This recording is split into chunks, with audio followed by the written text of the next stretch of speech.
Bonjour à tous et bienvenue sur actionscriptfacile.com. Dans ce nouveau cours dédié aux applications Android, vous allez apprendre à utiliser la géolocalisation dans une application Android. C'est-à-dire, concrètement, qu'est-ce que vous allez apprendre?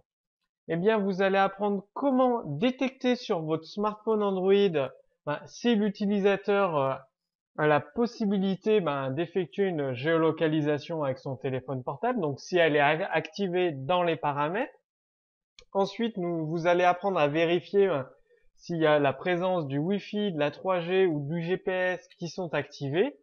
Et concrètement, nous verrons comment une application Flash qui utilise donc Adobe Air peut localiser le smartphone de l'utilisateur directement sous Android et donc envoyer les coordonnées, c'est-à-dire que vous allez recevoir sur l'application les coordonnées en latitude et en longitude de l'utilisateur, soit grâce au GPS, soit au Wi-Fi, grâce à la 3G.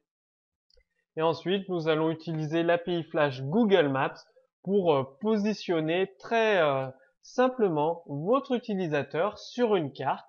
C'est-à-dire que votre utilisateur se verra sur une carte à l'endroit précis où il se situe actuellement, donc une adresse qui est précise avec une précision de 9 mètres environ. Donc je sais l'API Google Maps est dépréciée, c'est-à-dire que elle va fonctionner jusqu'en 2014. Mais surtout, ce que je voulais vous montrer, c'est comment on peut utiliser très simplement sous Android et avec Flash, avec Adobe Air, la géolocalisation dans des applications Flash, que ce soit des jeux Flash, des applications, des boutiques en ligne, etc. Très facile de récupérer donc les coordonnées de latitude, longitude, et ensuite de positionner, si l'utilisateur prend une photo avec son smartphone, on peut très bien le positionner sur une carte à l'endroit précis de la photo où a été prise, et même rajouter son adresse. Et également, dans ce cours rapide sur Android, nous verrons plusieurs techniques très efficaces pour économiser la batterie du smartphone. Passons tout de suite à la pratique. Alors, c'est comme d'habitude, on utilise une classe main. Je vais vous remontrer les paramètres de configuration pour la géolocalisation. Donc, ça, vous définissez la taille de votre smartphone. Ensuite, vous envoyez sur votre smartphone en direct au moment de la compilation. Donc, vous pensez bien à activer sur votre smartphone dans propriétés, applications, développement, cocher la case pour activer le développement directement par l'USB. C'est-à-dire que vous brancherez votre smartphone Android sur un port USB de votre ordinateur portable et à chaque fois que vous faites Run, ça lancera automatiquement votre application sur votre téléphone portable. C'est très pratique, ça permet de tester des applications très rapidement. Donc là, c'est les différents paramètres. Donc pensez à cocher ces autorisations pour utiliser le GPS, la localisation, le Wi-Fi, la 3G. Donc il faut cocher ces trois cases-là. Ensuite, le reste, ça n'a pas d'importance. Personnellement, j'utilise cette configuration pour, c'est-à-dire que le runtime R n'est pas intégré dans le fichier APK qui est généré pour Android. Ça permet de générer un fichier beaucoup plus léger. Si l'utilisateur n'a pas Adobe Air, il lui sera proposé automatiquement en téléchargement. Donc si on regarde le code, bon, comme d'habitude, il nous faut une clé API pour utiliser Google Maps. Et avec la clé API, il y a une URL qui va avec. Donc ici, c'est actionstripfacile.com. On va se focaliser. Donc, comme d'habitude, on utilise la classe out, une petite classe de debug très pratique quand on code sous Android.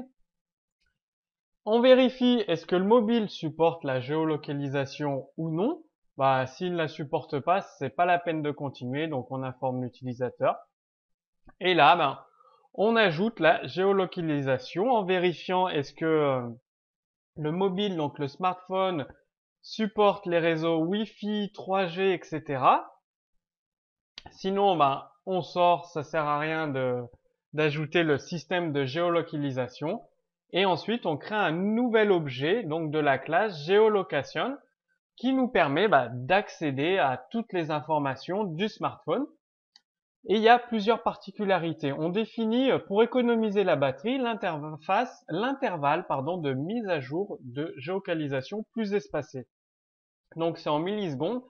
Et là on lui dit, tu vas te mettre à jour toutes les 10 secondes ou toutes les minutes. C'est à vous de choisir en fonction des besoins de votre application. Ça permet d'économiser la batterie parce que votre smartphone mettra à jour moins souvent les coordonnées GPS de votre application R.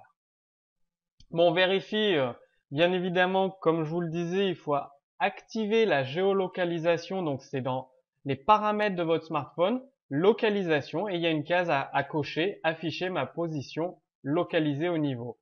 Donc évidemment, si cette case n'est pas cochée, on informe l'utilisateur en lui demandant d'activer la géolocalisation sur son mobile. Qu'est-ce qu'on fait? On écoute les statuts de géolocation, et quand le GPS est mis à jour, donc en fait quand les paramètres de géolocalisation du smartphone sont mis à jour, on récupère l'objet géolocation. Bon, on pouvait le récupérer, c'est une variable globale de la classe, mais je voulais vous montrer qu'en faisant un event.target, on pouvait récupérer l'objet sur lequel a été envoyé l'événement, enfin à partir duquel a été envoyé l'événement. Et on teste tout simplement, si l'utilisateur a désactivé la géolocalisation, on informe l'utilisateur qu'il faut l'activer, sinon l'application ne fonctionnera pas, et sinon on informe l'utilisateur que la géolocalisation est très bien activée sur son mobile.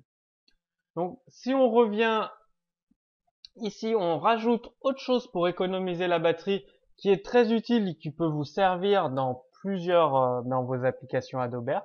C'est-à-dire quand l'application passe en arrière-plan, on va économiser la batterie en désactivant tout ce qui est calcul et écoute les réceptions de la mise à jour de la position de l'utilisateur. Notre GPS ou notre Wi-Fi va envoyer des événements à notre application. On va les écouter. Ça permet de recevoir les coordonnées en latitude et en longitude. Quand l'application est en arrière-plan, c'est-à-dire que l'utilisateur a lancé notre application sur son smartphone, on arrête de mettre à jour notre application. Ça sert à rien. Par contre, lorsque l'application est en avant-plan, on active l'événement geolocation event.update pour mettre à jour et recevoir les informations du smartphone, en tout cas la position de l'utilisateur. Tout simplement. Donc ça, c'est très important. Toujours penser à économiser la batterie, donc réduire les calculs au niveau de votre application Adobe Air. Pareil ici, c'est à ça que ça sert. Bon, ensuite, on ajoute la carte Google Maps. Donc, je vous rappelle que l'API Flash Google Maps est dépréciée, mais elle fonctionnera jusqu'en septembre 2014, c'est-à-dire que vous pouvez l'utiliser dans vos applications Flash et Adobe Air jusqu'en septembre 2014, et après, l'API Google Maps ne fonctionnera plus. Donc là, j'ai pris l'API Google Maps pour vous montrer un exemple de mise en pratique de la localisation sur un smartphone. Après, il existe d'autres API Flash pour les cartes. Il y a Yahoo Maps et il y en a d'autres également. Bon, comme d'habitude, on crée un objet map. On précise ses coordonnées, la clé API, l'URL. Et on règle sa taille. Et après, à chaque fois dès que la map sera prête, on informe l'utilisateur que la carte est prête et on crée un objet client Gcoder. Ça va nous permettre d'afficher l'adresse précise de l'utilisateur en fonction de ses coordonnées en latitude et en longitude. Et ça, c'est une fois que la carte est initialisée, donc en cours d'initialisation, on définit par défaut la ville de Clermont-Ferrand. Donc la carte va afficher par défaut, une fois qu'elle sera prête, la ville de Clermont-Ferrand, avec un type de vue, donc un type de carte par défaut. Voilà comment ça fonctionne au niveau de AdGoogle. On va revenir sur la géolocalisation. Donc une fois que notre application est chargée, donc on reçoit la position. Et c'est vraiment très facile de récupérer les coordonnées latitude, longitude et l'altitude. Donc vous pouvez récupérer toutes ces coordonnées, sauf Heading qui n'est pas supporté par tous les mobiles. En l'occurrence, le mobile Motorola Milestone 2 ne supporte pas ce paramètre. Ça vous permet donc de calculer la vitesse de déplacement de l'utilisateur, sa position en altitude, et après, libre à votre imagination de créer toutes sortes d'applications de jeux flash qui utilisent le GPS ou le Wi-Fi, soit pour localiser le joueur ou pour localiser les autres joueurs dans le cas d'un jeu en ligne avec un smartphone. Bon, on vérifie si la carte de Google est prête et on met à jour la carte Google. Donc on met à jour Google Maps avec les nouvelles coordonnées en latitude et en longitude. On change de type de carte et c'est là où on fait un reverse géocode en lui transmettant les latitudes et longitudes au client géocodeur que nous avions créé ici. Et on écoute deux événements sur le géocodeur. On geocoding success. Eh bien, si l'API Google Maps a réussi à décoder la longitude et la latitude, eh bien on peut récupérer l'adresse complète et on l'affiche à l'utilisateur. Sinon, l'adresse n'existe pas. Donc, pour revenir à géocodeur, eh bien on ajoute ensuite un bouton de navigation pour dire à l'utilisateur là où il se trouve, pour préciser finalement vous êtes ici avec votre adresse.